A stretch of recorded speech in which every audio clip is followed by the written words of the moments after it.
As Russia's war in Ukraine entered its second month, more than 80,000 people attended a pro-war rally in Moscow recently, headlined by Vladimir Putin himself. Some of those in attendance told reporters that they had been bussed in for the event.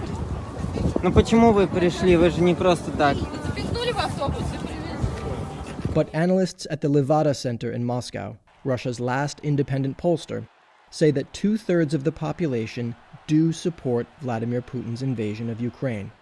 In a country where social media sites like Twitter, Facebook, and Instagram have been shuttered since the start of the war, state television dominates and controls the message.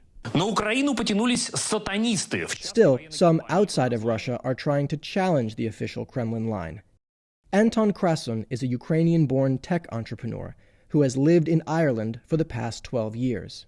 He created a platform called callrussia.org, which connects volunteers to a database of more than 40 million publicly available phone numbers in Russia. We want to appeal to human, feelings, like no matter what your beliefs are, everyone values human life. The things that are happening in Ukraine is not a special operation, is not a crisis, it's a war, and civilians are dying, children are dying. Volunteers from more than 50 countries have already signed up to help, including Nikita, a Russian emigre artist in Brooklyn, New York, who allowed us to film one of the exchanges. Да, здравствуйте, меня зовут Никита. Я звоню вам как волонтер общественной организации «Позвони России».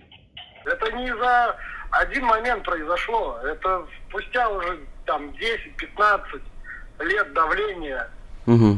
Поэтому почему я должен быть против того? Украина — рассадник тех же нацистов. Changing opinions like these in Russia won't be easy, according to Professor Maxim Sich at the University of Michigan. The problem here is twofold.